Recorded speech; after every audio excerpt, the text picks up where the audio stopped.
Hello? I did not expect you to answer.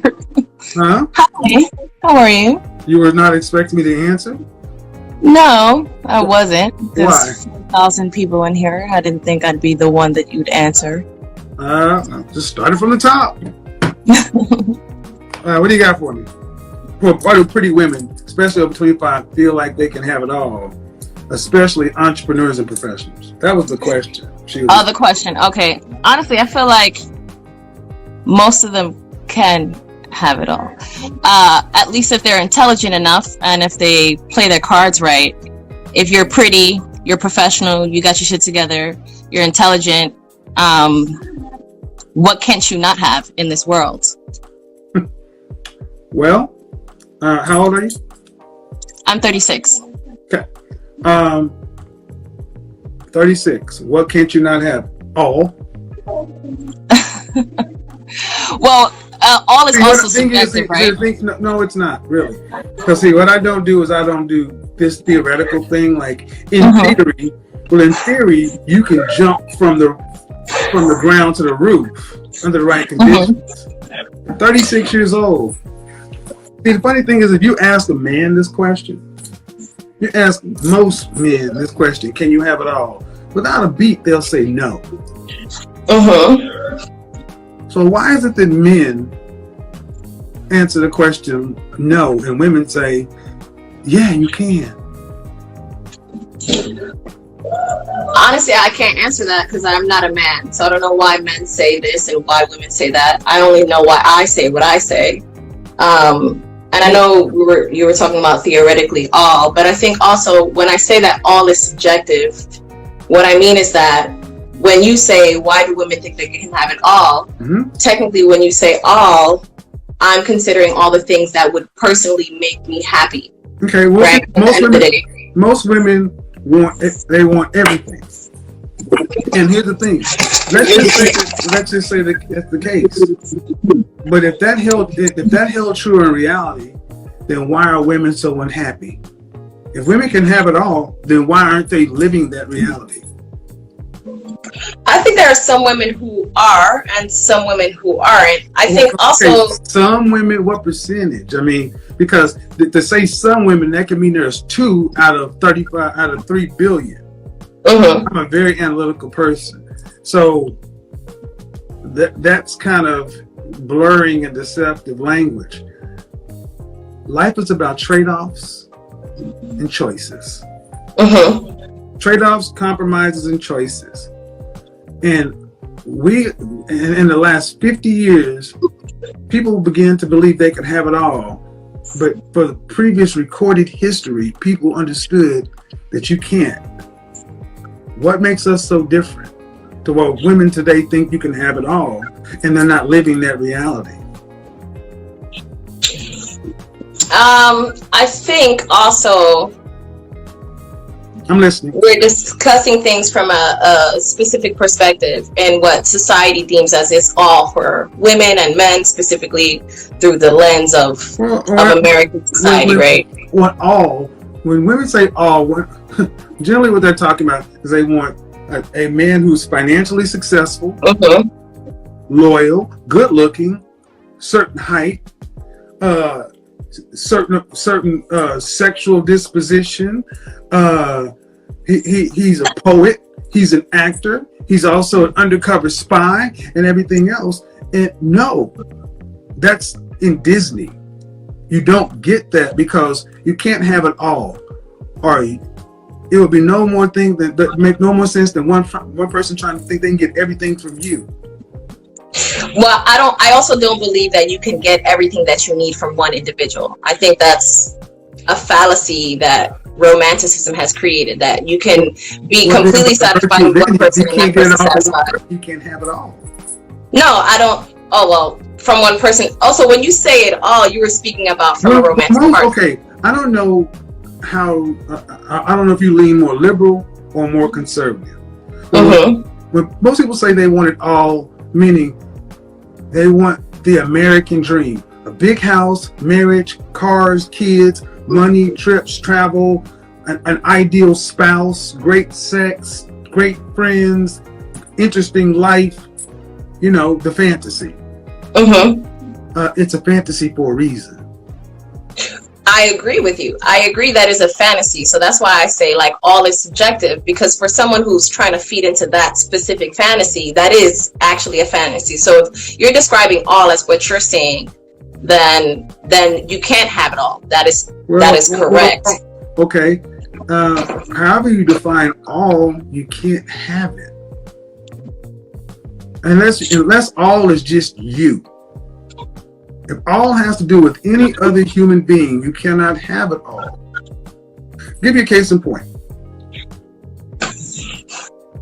Halle Berry. For years, arguably one of the most beautiful women on the planet. Miserable as French toast. Why? This woman right here should be able to have it all, right? Beautiful, acclaimed actress, rich, successful, can't keep a man, and complaining about child support and family court. And the list goes on. Why do modern women even the notion of having it all is, due respect, it's a childish notion. Because kids want it all. Human beings, adults are supposed to realize you can't. You have to make choices.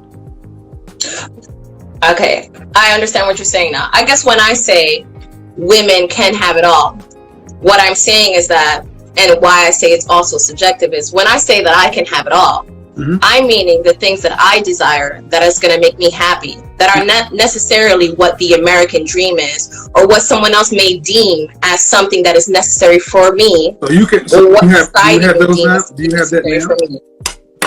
Huh? Do you have that now? Do I have that now? No, I don't have that now. I'm working towards those things now.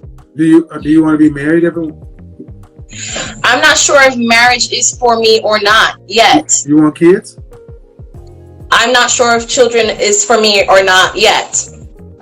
I think for me, if I meet someone that I fall in love with and we both decide that we want to get married, then I'll get married. But is it the end all be all if I don't ever get married? Not necessarily. Hold on. Marriage is one thing, but kids, there's a yet component. There's a time component. There is a time component. So if you decide that you don't want them now, but you meet Prince Charming and you are so inclined to want to reproduce and you're 45, can you still have them? I can have my own children. I can adopt. I can surrogate if I decide to. That's a compromise. There is a compromise, specifically, yes. If I decide at that age to then have children, as I'm approaching that age, that would be most of the women that come to my show are wanting relationship, i.e. marriage, children, suburban kind of lifestyle. That's what most women want. So as the typical woman that comes to my show, they're not saying whether or not I want to be married. They want to be married. They want kids. They want to not have to work to pay significant bills after they're pregnant. They want a man who's earning a certain amount of income to facilitate a certain kind of lifestyle. But are they fit for that? The kind of men they want, what do they want from women, and do those women fit the bill? See, if you watch my show, if you go back and watch, for 9 months, I hold interviews and talk night after night after night, and consistently, 99.99999% of women tend to want the same thing, but they're not getting it. Yes, I think personally, and this is personally for me, I think that a lot of the things that women want, they don't realize that it may not be necessarily that they particularly want that, or those things are going to fulfill them in the way that they perceive it to fulfill them. And they desperately want these things to fulfill a void that they themselves have not filled. So that's what I personally feel. That's why I say, I don't know if marriage is for me yet, and I don't know if children is for me yet, until I find an individual that I would want to have children with, or that I would want to get married with. If we were to get to that point, I can make that decision. But if I were to take marriage and children and then decide that these are the things that I need in order to have happiness in life, And then if that I never fulfill those things, then I'll never be happy. Instead of just seeking happiness in other places. But I find that society puts such a heavy weight on marriage and children for women. Society doesn't put a heavy weight on it. It's our biological imperative. People, we're meant to be on this planet to reproduce. To reproduce, yes, but not necessarily get married. Okay, and the best way of raising a child, is in a two-parent household for the best potential outcome. So, but a lot of things you said, ma'am, sound very modernist, womanist, feminist notion. That if I choose, that implies that what you're saying implies that you just can go pick a man. A man has to choose you to be a wife.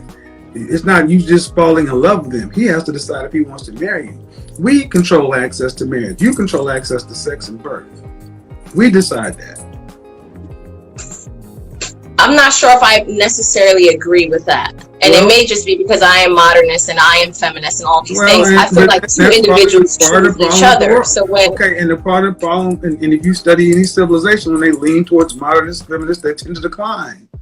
Because the first thing that falls apart is the fundamental building block of a society, which is family. We control access. Who pursues in a relationship? Men or women? Well, in American society, men do. Not American society, worldwide. Pretty much, men do. There are certain. Okay, ma'am. In the animal kingdom. So this is where this feminist stuff starts to fall apart, because you can only be feminist in the first world country. We've civilized the world in general to where you can have all these flighty notions that don't work in a state of nature. Who pursues in a relationship sense? It's men. It doesn't have to be 100% or absolute value. Those are deflections. You know what I'm saying? Men typically pursue in a relationship. We pursue. We ask. You can choose to decline or accept. If you wanted to get married, and if no man wanted to marry you, you can't get married. That's true. Yes. So, what does feminism mean to you?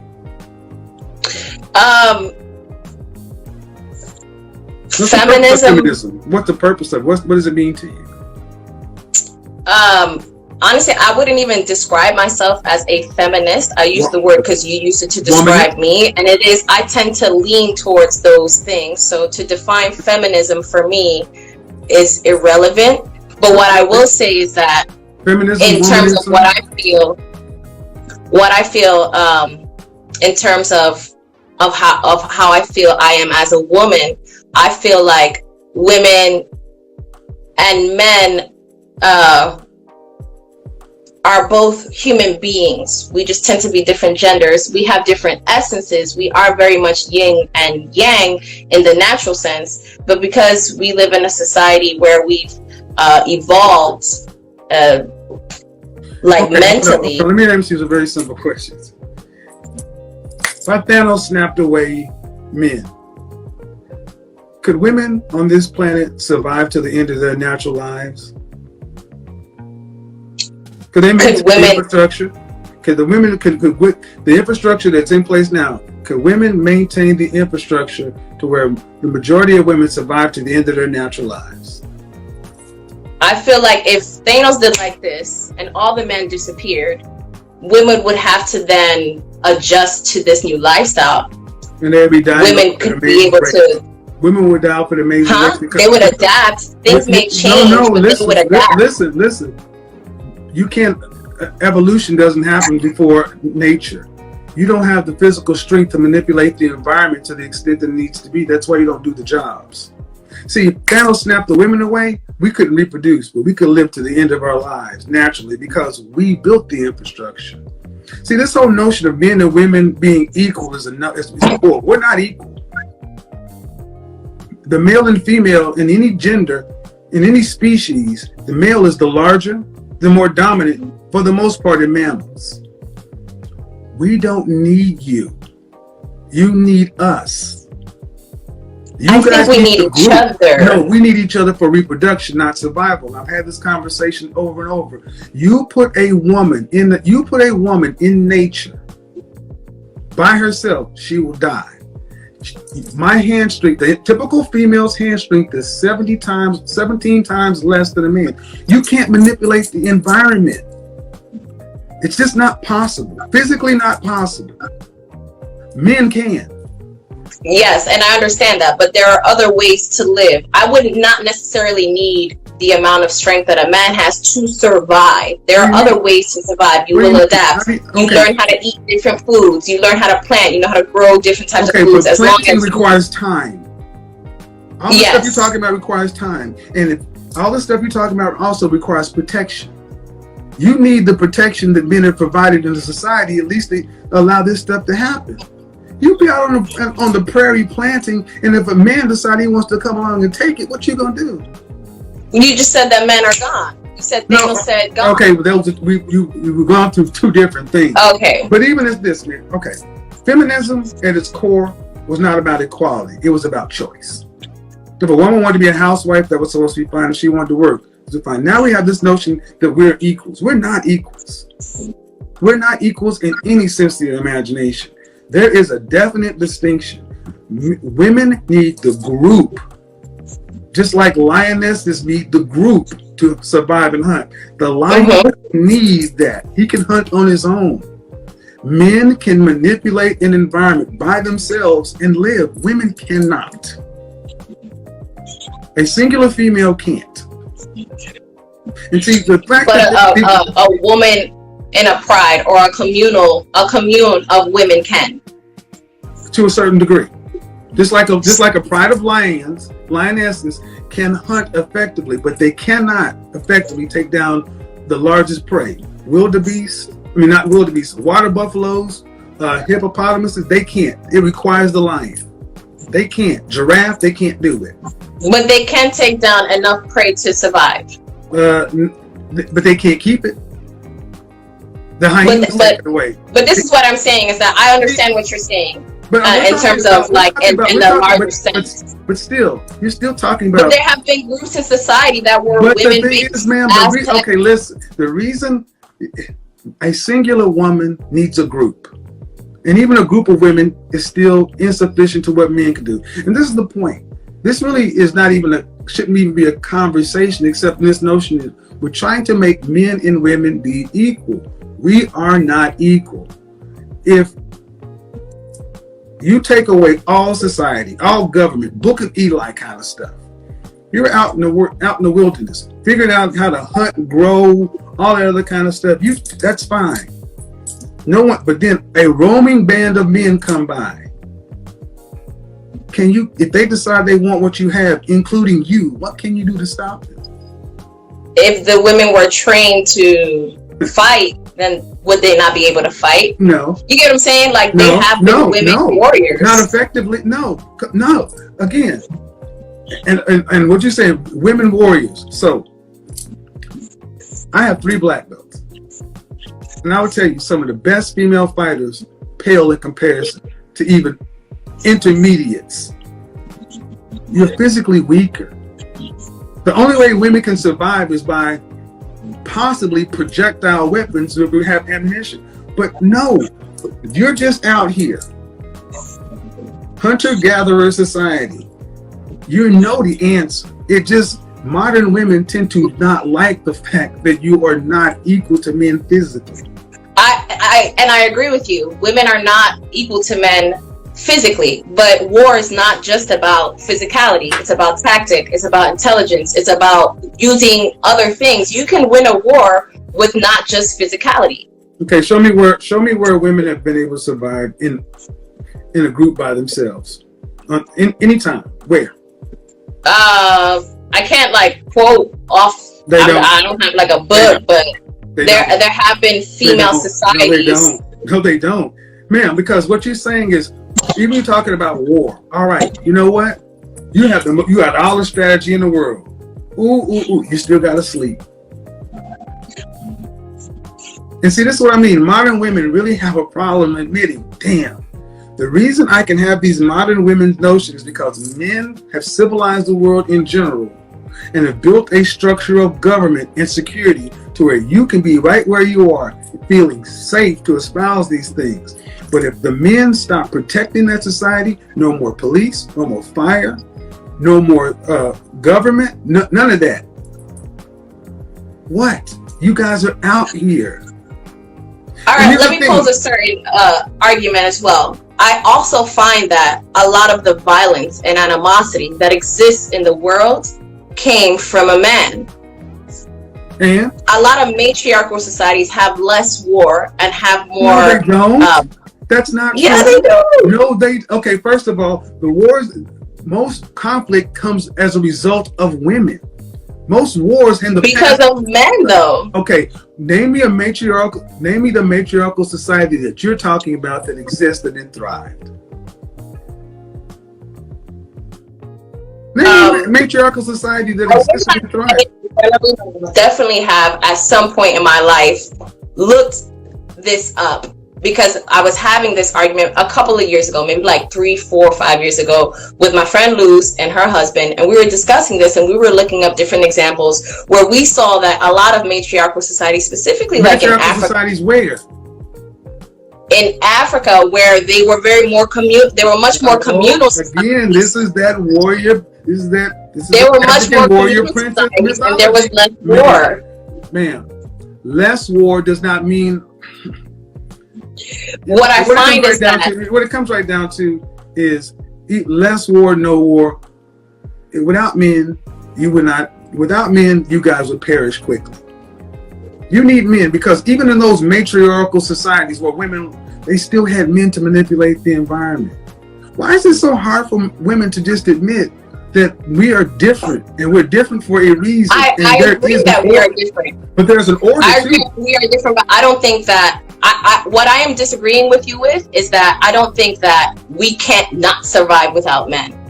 At least to the end. Like, for instance, if men were to disappear today, I'll figure out how to survive to the end of my days.